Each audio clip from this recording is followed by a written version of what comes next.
The Surrey 6 incident, as the media called it, shocked the entire country and instantly became front-page news. The case was assigned to veteran RCMP investigator Derek Brassington, who was widely considered one of the best detectives in all of Canada. Police scoured the crime scene and the nearby area for clues, but it was no use. The assassins had covered their tracks too well.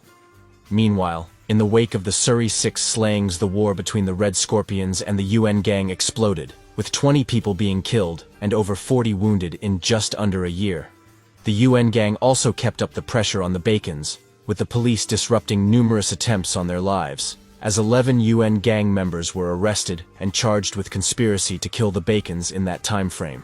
In one of these plots, the UN gang tried to arrange for a helicopter to drop a bomb onto the Bacons' house, and in another they tried to blow them up with a rocket launcher and grenades, but all of these plans failed.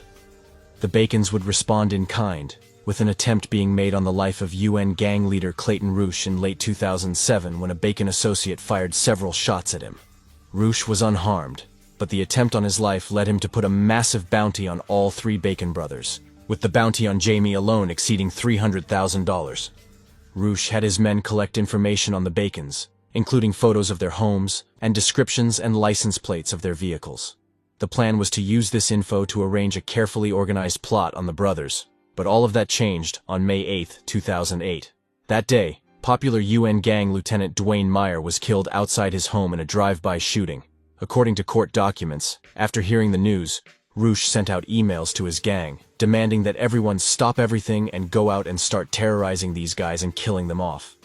Roosh and his men then set out in several groups searching the city for any trace of the Bacons, in what was later described in court as, quote, "They were out for revenge, now on the spot." At one point in the day, a car full of UN gang members happened to drive past Bacon associate Michael Lee. They chased him on the highway and through 2 Vancouver neighborhoods. They sprayed his car with bullets, but Lee managed to escape. Roosh then met up with several of his men in a Burnaby McDonald's, where they went over all of the information they had collected on the Bacons and agreed to split up so they could check out all of the locations the brothers were known to frequent. Roosh and an associate drove to Port Moody, where Jonathan Bacon owned a condo.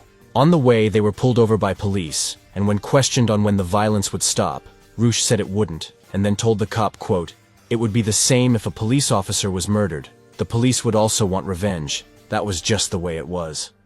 While Roosh didn't have any luck in Port Moody, it was a different story for a group of 6 UN gang members traveling along the highway from Abbotsford to Vancouver. They spotted Jonathan Bacon's Porsche SUV and pulled up alongside it. Gunmen inside then opened fire, killing the SUV's driver.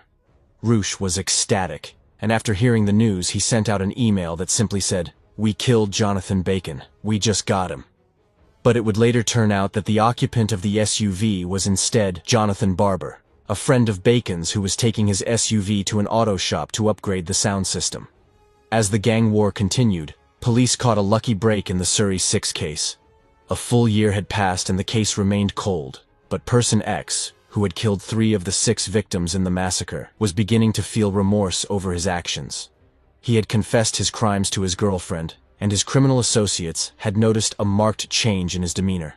Jamie became convinced that Person X was cooperating with the police.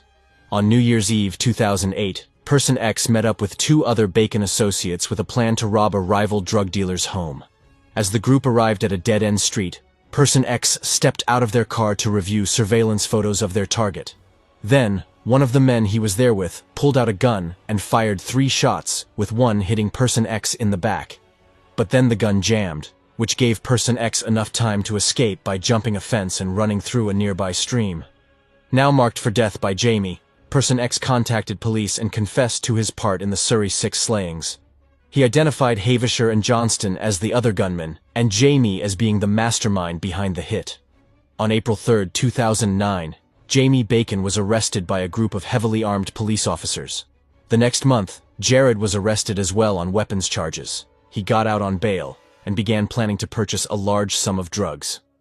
But unbeknownst to Jared, the dealer he was in contact with was actually an undercover informant who was wearing a wire, and he recorded Jared talking about buying 100 kilos of cocaine for $3 million. Jared was rearrested and kept in jail while awaiting trial. With both of his brothers now behind bars, Jonathan sought out new alliances. In 2010, he formed the Wolfpack Alliance alongside Randy Naker and James Ryak of the Independent Soldiers Gang, as well as full-patch Hells Angel Larry Amaro. Described by Canadian journalist Peter Edwards as a loosely allied and multi-ethnic group of mostly millennial-aged gangsters who operated across the country. The Wolfpack Alliance quickly became the primary Canadian distributors for cocaine from Chapo Guzman's Sinaloa cartel in Mexico. In response to this power shift, drug lord Gurmeet Singh Dak entered into an alliance with Sandip Dure, who ran a gang in Vancouver that had over 100 members. The newly formed Dak Dure group then allied themselves with the UN gang against the Wolfpack. On October 16, 2010, an event would transpire that would lead the ongoing gang war into its bloodiest phase yet. That day, Gurmeet was found dead outside of the Metrotown Mall in downtown Burnaby. He was inside his BMW and had a single gunshot wound to the head, indicating that a professional was behind the hit. Gurmeet's brother, Suk Dak, believed that Amaro, Ryak, and Jonathan Bacon were responsible, a hypothesis shared by police as well. Dak hired a four-man hit squad to avenge his brother. The assassins placed GPS tracking devices under their targets' vehicles, and on August 14, 2011, they showed that all three were together at the Delta Grand Hotel in Kelowna, BC. At around 2:45 p.m., Jonathan, Ryak, Amaro, as well as a group of women left the hotel and got into a white Porsche SUV. Then, Jason McBride, Jujhar Kun, Manjinder Heron, and Michael Jones stepped out of the shadows wearing black masks and carrying AK-47s. They opened fire into the Porsche, critically wounding Amaro, as well as two of the women who were inside. Ryak escaped completely unharmed, and later fled the country to the Philippines. But Jonathan Bacon was hit 6 times and died of blood loss at the scene. The death of the eldest Bacon brother unleashed a wave of violence across BC as the Red Scorpions and the Wolfpack Alliance retaliated against his killers, with dozens of murders soon following. A month later, Dak associate Billy Wu was found dead, and Kun was injured in a drive-by shooting.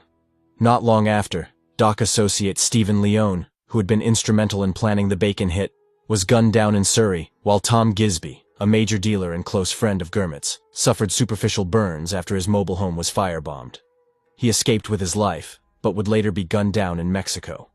On January 17, 2012, one day after the Gisby firebombing, Sandip Dure was shot to death inside the lobby of the Sheraton Wall Center in downtown Vancouver. With the fallout from the Bacon hit still ongoing, the UN gang managed to strike back when they took out Independent Soldiers and Wolfpack Alliance founder Randy Naker outside of a Starbucks in Port Moody. On November 26th, Suk Dak found himself on trial for conspiracy and drug trafficking. While the case was on break, Dak and his bodyguard, Thomas Mantell, drove to the Executive Suites Hotel in nearby Burnaby. As the two approached the entrance, they were both gunned down in broad daylight, with their killer making his escape before he could be identified. It would later be revealed that the killing of both Suk Dak and Sandip Dure was organized by none other than Larry Amaro. As the violence on the streets reached its crescendo, both of the remaining Bacon brothers languished behind bars. Jared's trial on drug trafficking charges began in 2011, and his lawyers made the mistake of allowing him to testify in his own defense.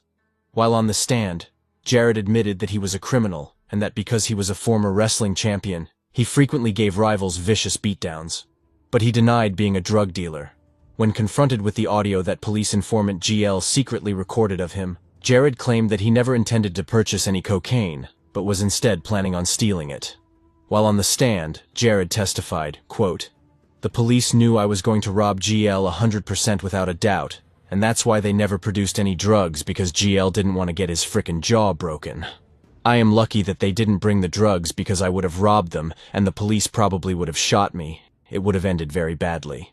When asked by the prosecutor what he planned to do with the drugs after he had stolen it, Jared claimed he hadn't thought that far ahead. He also admitted to repeatedly breaking the terms of his bail because he thought they were a joke. He also frequently complained about the media, calling their reporting on him and his family a disgusting smear campaign, and that they should lose their license to report, even though such a thing does not exist. Unsurprisingly, Jared was found guilty on May 4th and was sentenced to 12 years in prison, which was later reduced to 7 years due to time already served. Jamie, meanwhile, was still in police custody awaiting trial. He was held in solitary confinement for 23 hours a day in a cell that was covered in blood and feces.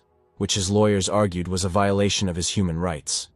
A judge would agree, ruling that the conditions he was kept in constituted a deprivation of liberty and security of a person that was not in accordance with the principles of the Canadian Charter of Rights and Freedoms. During the hearing, it was also discovered that prison staff were secretly recording Jamie's conversations with his lawyers, which is illegal, and led the judge to put a permanent pause on his trial.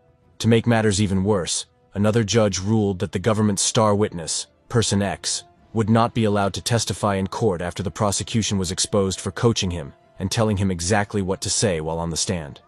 But the trial of Johnston, Havishar, and Person X still went forward, and the three were found guilty in 2014 of 6 counts of first-degree murder and sentenced to life in prison with no possibility of parole for 25 years.